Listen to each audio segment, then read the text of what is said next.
نوح علیہ السلام اور آدم علیہ السلام کے درمیان تقریباً 10 سینچریز کا فاصلہ ہے۔ جن لوگوں کی طرف نوح علیہ السلام کو بھیجا گیا تھا وہ لوگ بتوں کی عبادت کیا کرتے تھے۔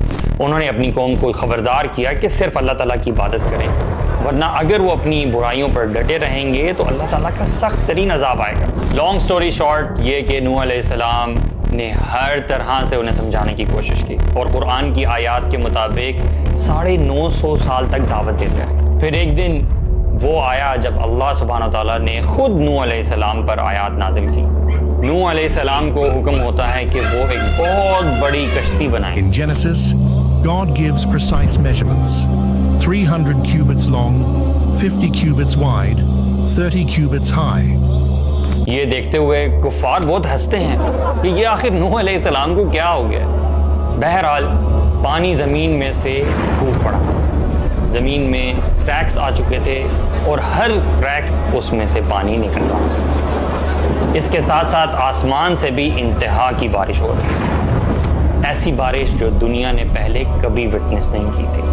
وَقَالَ ارْكَبُوا فِيهَا بِسْمِ اللَّهِ مَجْرَيْهَا وَمُرْسَاهَا إِنَّ رَبِّي لَغَفُورٌ رَحِيمٌ۔ اللہ سبحانہ تعالیٰ نوح علیہ السلام سے کہتے ہیں کہ اس کشتی میں بیٹھ جاؤ، اللہ ہی کے نام سے ہے اس کا چلنا اور ٹھہرنا، یقیناً میرا رب بڑی بخشش اور بڑے رحم والا ہے۔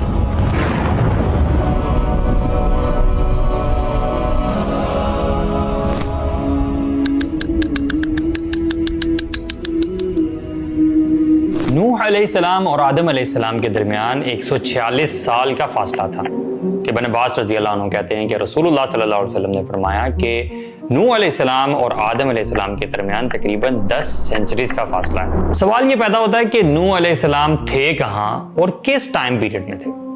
تقریباً 3000 سال before the common era, the Mesopotamian civilization between Tigris and the Euphrates۔ آج کے دن کا عراق کا علاقہ بنتا ہے۔ Mesopotamia was dotted with a constellation of competing city-states.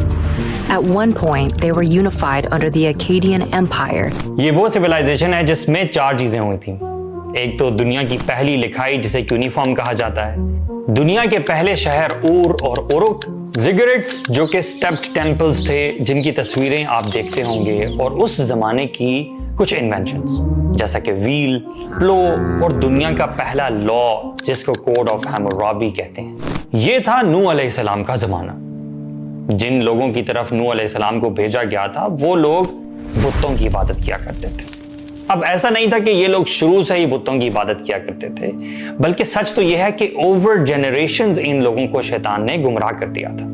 یہ 5 بت تھے جن کا نام ود، سوا، یغوث، یعوق اور نصر تھا، اور حقیقت میں یہ اپنے زمانے میں کچھ نیک لوگ ہوا کرتے تھے جن کی ڈیتھ کے بعد شیطان لوگوں کے پاس آیا اور سب سے پہلے ان کو مشورہ دیا کہ ان لوگوں کو یاد رکھنے کے لیے کم از کم ان لوگوں کی تصویریں ہی اپنی والز پہ لگا لو، اور اس کے بعد اگلی جنریشن کو یہ کہا کہ ان لوگوں کی یاد تازہ رکھنے کے لیے تصویروں کی بجائے اب ان کے اسٹیچو کھڑے کر لو اور اپنے درمیان رکھو، اور اس طرح اس قوم نے بتوں کی عبادت شروع کر دی۔ یہی بات ہمیں حدیث سے بھی ملتی ہے جسے ابن عباس رضی اللہ عنہ نے نریٹ کیا ہے۔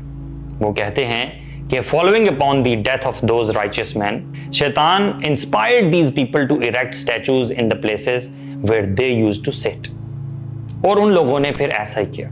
But these statues were not worshipped until the coming generations deviated from the right way of life. اور پھر انہوں نے ان کی عبادت کرنا شروع کی۔ So you see, that's how شیطان opens doors of sins for people. Slowly and gradually شیطان لوگوں کو لے کر چلتا ہے، گمراہ کرنے کی کوشش کرتا ہے۔ بلکہ اس حوالے سے تو ہمیں ایک حدیث بھی ملتی ہے جس میں ام حبیبہ رضی اللہ عنہا نے اللہ کے نبی صلی اللہ علیہ وسلم کو ایک چرچ کے بارے میں بتایا جس کا نام ماریا تھا، اور یہ وہ چرچ تھا جس کو انہوں نے لینڈ آف ایبیسینیا میں دیکھا تھا، جس کی خوبصورتی اللہ کے نبی صلی اللہ علیہ وسلم کو انہوں نے بتائی، اور یہ بھی بتایا کہ اس میں بہت ساری تصویریں آویزاں تھیں۔ تو اللہ کے نبی صلی اللہ علیہ وسلم نے اس کے جواب میں کیا کہا؟ انہوں نے کہا کہ یہ وہ لوگ ہیں جو کہ اپنے نیک مرے ہوئے لوگوں کی قبروں پر عبادت گاہ بنا لیتے ہیں اور پھر اس کے اندر وہ ان کی تصویریں بھی لگاتے ہیں. اور آخر میں یہ کہا کہ یہ وہ لوگ ہیں جو کہ اللہ تعالیٰ کی بدترین مخلوق میں سے ہیں. This hadith is in صحیح بخاری. And this actually also points to our culture, جہاں ہمارے ہاں بھی بہت ساری ایسی قبروں پر عبادت گاہیں بنائی جاتی ہیں اور مزار بنائے جاتے ہیں. لوگ آتے ہیں اور وہاں پر عبادت کرتے ہیں, لیکن عبادت کس چیز کی کرتے ہیں یہ ایک سوال ہے. وہاں پر سجدے کیے جاتے ہیں, سجدے کے ذات کو کیے جاتے ہیں, یہ ایک سوال ہے. اللہ کے دین میں اس چیز کی کلیئر پروہیبیشن ہے پکچرز بنانے کی, کسی بھی قسم کے اسکلپچرز اور بت بنانے کی, اور خاص طور پہ ان چیزوں کو عبادت گاہوں میں آویزاں کرنے کی. اور دوسرے نمبر پر مرے ہوئے لوگوں کی قبروں پر عبادت گاہیں بنانے کی دین اسلام میں کوئی گنجائش نہیں. آخر میں نوح نے عرض کی کہ میرے پروردگار, یہ لوگ میرے کہنے پر نہیں چلے اور ایسوں کے تابع ہوئے ہیں جن کو ان کے مال اور اولاد نے نقصان کے سوا کچھ فائدہ نہ دیا.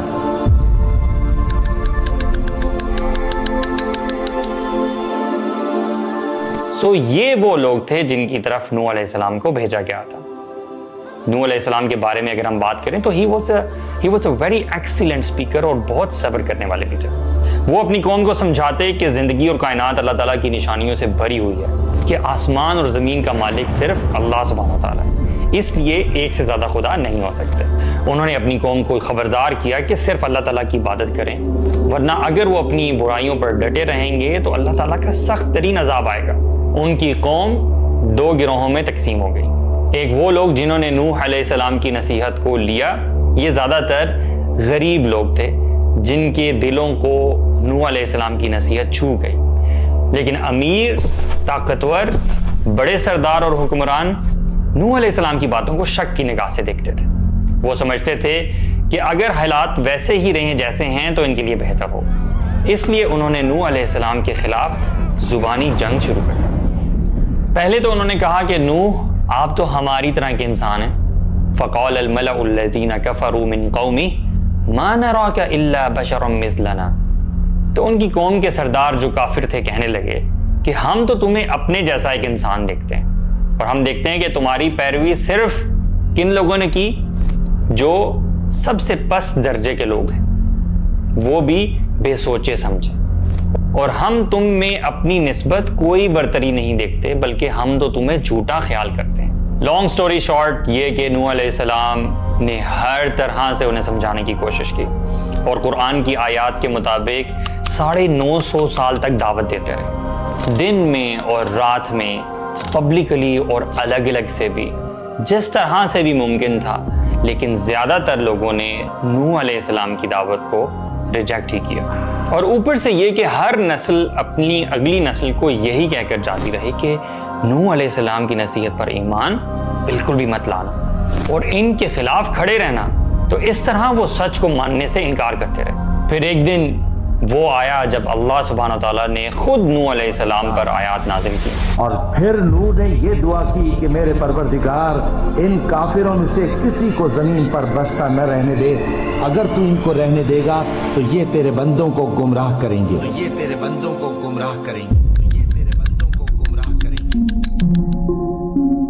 تو پھر نوح علیہ السلام نے دعا کی, وقال نوح رب لا تذر علی الارض من الکافرین دیارا. اے اللہ, do not leave a single disbeliever on earth. کوئی ایک بھی کافر زمین پہ نہ چھوڑیے گا. انک ان تذرہم یضلوا عبادک. اگر تو ان کو چھوڑ دے گا تو یہ تیرے بندوں کو گمراہ کریں گے. ولا یلدوا الا فاجرا کفارا. اور یہ نہیں پیدا کریں گے مزید اولاد کو الا یہ کہ وہ فاجر ہوگی اور کافر ہوگی. نوح علیہ السلام کو حکم ہوتا ہے کہ وہ ایک بہت بڑی کشتی بنائیں. اب کہنے کو تو کشتی کا لفظ ہے, لیکن اصل میں it was a very huge art. The dimensions usually given are about 450 feet long by 75 feet wide by about 45 feet high. Such a boat of these dimensions was never seen in the ancient world. So نوح علیہ السلام نے یہ کشتی بنانے کے لیے شہر سے باہر کا رخ کیا جو کہ سمندر سے بہت دور تھا. انہوں نے لکڑیاں جمع کرنا شروع کی اور دن رات لگا دیے اس کشتی کے بنانے کے لیے. تو نریشنز میں آتا ہے کہ یہ لوگ نوح علیہ السلام کے پاس سے گزرتے تھے اور مختلف کومنٹس دیتے, کہتے اے نوح, کیا تم اب کارپینٹر بن گئے ہو؟ نبوت کا پروفیشن کیا چھوڑ دیا ہے؟ اے نوح یہ کشتی کیوں بنا رہے ہو، وہ بھی سمندر سے اتنا دور؟ تو نوح علیہ السلام ایک ہی جواب دیتے ہیں، فسوف تعلمون، کہ بہت جلد جان جاؤ گے کہ ذلت اور رسوائی کس کا مقدر بنتی ہے۔ سو جناب کچھ سال گزرنے کے بعد نوح علیہ السلام کی کشتی تیار ہو جاتی ہے، and now نوح علیہ السلام is waiting for the حکم of اللہ سبحانہ وتعالیٰ۔ اللہ سبحانہ وتعالیٰ نے نوح علیہ السلام کو بتا دیا تھا کہ اس وقت کے آنے کی نشانی یہ ہوگی کہ معجزانہ طور پر ان کے گھر کے چولہے میں سے پانی نکل پڑے گا، اور یہ وہ وقت ہوگا جب انہیں کشتی کی طرف جانا ہو۔ He rushes، کشتی کی طرف جاتے ہیں اور فوراً سے ان لوگوں کو بھی بلاتے ہیں جو ان پر ایمان لائے ہوتے ہیں۔ ساتھ ساتھ نوح علیہ السلام also takes a pair of each animal, each bird and each insect, male and female، ہر جانور پرندے اور انسیکٹ کا پیر اپنے ساتھ رکھتے ہیں۔ وَقَالَ ارْكَبُوا فِيهَا بِسْمِ اللَّهِ مَجْرَيْهَا وَمُرْسَاهَا إِنَّ رَبِّي لَغَفُورٌ رَحِيمٌ۔ اللہ سبحانہ تعالیٰ نوح علیہ السلام سے کہتے ہیں کہ اس کشتی میں بیٹھ جاؤ، اللہ ہی کے نام سے ہے اس کا چلنا اور ٹھہرنا، یقیناً میرا رب بڑی بخشش اور بڑے رحم والا ہے۔ سو جناب سب لوگ کشتی میں بیٹھنے لگے تھے، لیکن نوح علیہ السلام کی بیوی جو کہ بلیور نہیں تھی، اور نہ ہی نوح علیہ السلام کا بیٹا جو بلیور نہیں تھا، وہ کشتی سے باہر رہے۔ سو ڈفرینٹ اسکالرس کے ڈفرینٹ اوپینینز ہیں۔ کچھ لوگ کہتے ہیں کہ وہ لوگ شاید تقریباً 80 لوگ تھے، جیسا کہ ابن عباس رضی اللہ عنہ کہتے ہیں۔ بہرحال پانی زمین میں سے پھوٹ پڑا تھا، زمین میں کریکس آ چکے تھے اور ہر کریک جو ہے اس میں سے پانی نکل رہا تھا۔ اس کے ساتھ ساتھ آسمان سے بھی انتہا کی بارش ہو رہی تھی، ایسی بارش جو دنیا نے پہلے کبھی وٹنس نہیں کی تھی۔ The interior of the earth moved in a strange way. The ocean floors lifted all of a sudden, and dry lands were flooding every single hour. ایک ایسا وقت تھا جو تاریخ نے پہلے کبھی نہیں دیکھا۔ نوح علیہ السلام نے دیکھا کہ ان کا بیٹا کشتی میں سوار نہیں ہوا، تو انہوں نے اس کو بلایا کہ اب بھی وقت ہے، جلدی سے کشتی میں آ جاؤ۔ اللہ تعالیٰ قرآن میں فرماتے ہیں قال سآوی الی جبل یعصمنی من الماء، تو اس نے جواب دیا کہ میں تو کسی بڑے پہاڑ کی پناہ میں آ جاؤں گا جو مجھے پانی سے بچا لے گا۔ نوح علیہ السلام نے کہا لا عاصم اليوم من امر اللہ، کہ آج اللہ کے امر سے بچانے والا کوئی نہیں، صرف وہی بچے گا جس پر اللہ کا رحم ہوگا۔ اور اسی وقت ان دونوں کے درمیان ایک ویو حائل ہوگی اور وہ ڈوبنے والوں میں سے ہو گیا۔ So my dear brothers and sisters, یہ انجام ہوتا ہے ان لوگوں کا جو تکبر کرنے والے ہوتے ہیں، جانتے بوجھتے بھی حق سے منہ موڑ لیتے ہیں۔ اللہ ہمیں ایسے لوگوں میں شامل ہونے سے بچائے۔ ایون نوح علیہ السلام ریکویسٹڈ اللہ اپنے بیٹے کے لیے، کہتے ہیں فقال ربی ان ابنی من اہلی، کہ اے اللہ میرا بیٹا تو میرے اہل میں سے تھا، اور بے شک تیرا وعدہ جو ہے وہ سچا ہے کہ تو میرے اہل کو بچا لے، اور تو تمام حاکموں سے بہتر حاکم ہے۔ تو اللہ سبحانہ تعالیٰ نے یہ کہا انہو لیس من اہلی انہو عمل غیر صالح، تو اللہ تعالیٰ نے فرمایا نوح یقیناً وہ تیرے گھرانے میں سے نہیں ہے، اس کے کام بالکل ہی ناشائستہ ہیں، تجھے ہرگز وہ چیز نہیں مانگنی چاہیے جس کا تجھے مطلقاً علم ہی نہ ہو۔ خیر کشتی بہت عرصہ تیرتی رہی جب تک کہ اللہ کی طرف سے کوئی حکم آیا، وَقِيلَ يَا أَرْضُ ابْلَعِي مَاءَكِ وَيَا سَمَاءُ أَقْلِعِي وَغِيضَ الْمَاءُ وَقُضِيَ الْأَمْرُ۔